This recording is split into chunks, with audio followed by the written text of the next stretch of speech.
हम कहीं भी काम कर रहे हैं, एक बात हमेशा ध्यान दें।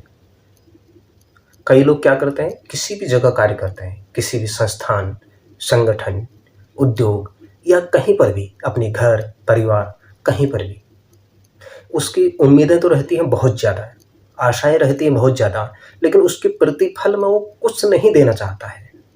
हम किसी भी संस्थान में काम कर रहे हैं, चाहे अध्यापक हैं, डॉक्टर हैं, वकील हैं, इंजीनियर हैं, किसी भी प्रकार के कर्मचारी हैं, कहीं पर भी काम कर रहे हैं।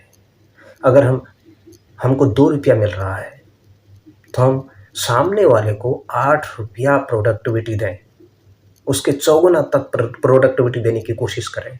अगर हम ₹20 कमा रहे हैं, तो ₹80 उसको सामने वाले को इतना ज़्यादा काम करने की कोशिश करें। यानी हमको जितना मिल रहा है उससे कहीं गुना उसको देने की कृपा करें, ताकि कल के दिन उसका प्रतिफल लौट के आपके पास आए और आपके भी स्वाभाविक रूप से वो बढ़ोतरी हो। अगर हम ऐसा नहीं करते हैं, तो कहीं न कहीं, क्योंकि कई प्रकार की कैटेगरी होती है। एक कैटेगरी ऐसी होती है लोगों की काम करने की, कि वो कुछ नहीं करना चाहता है दिन भर, लेकिन वो पाना सब कुछ चाहता है।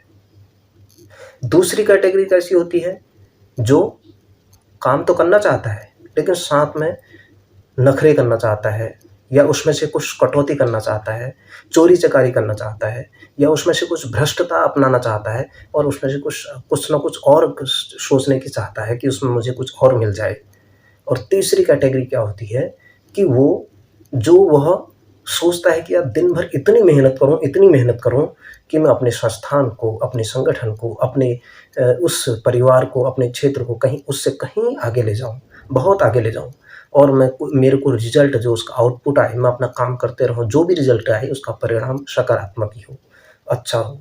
तो इस प्रकार हम चाहे किसी भी संस्थान में, किसी भी जगह में काम कर रहे हैं, तो हमें उसका प्रतिफल हमसे, हमारे काम के मुकाबले हमारा जो मूल्यांकन है उसका जो मिलना चाहिए हमें, उसका प्रतिफल वह सामने वाले को ज़्यादा देने की कोशिश करें। समाज से हम जितना लेते हैं, समाज से हम जितना कमाते हैं, उपभोग करते हैं, इस संसार से भी, कहीं से भी हम वायु लेते हैं, हम यहाँ का जल लेते हैं, हम यहाँ पर सब कुछ चलते हैं, फिरते हैं, उठते हैं, बैठते हैं, खाते हैं, संसार के अंदर रहते हैं। तो हमें उस संसार को भी तो देना चाहिए कुछ, जिनके कारण से हमारी साँस, हमारी धड़कन, हमारा हृदय, हमारा शरीर चलता फिरता दौड़ता है। हमको इस सृष्टि को, इस प्रकृति को, यहाँ की मानव जाति को कुछ तो देना चाहिए। और कहीं पर भी रहें, हमें हमारी जो निस्वार्थ देने की प्रेरणा है, हमारा जो समर्पण की प्रेरणा है, यह खत्म नहीं होनी चाहिए। यह अंतिम श्वास तक चलते रहनी चाहिए। तभी हमारा जीवन सार्थक है, नहीं तो हमारा जीवन निरर्थक है।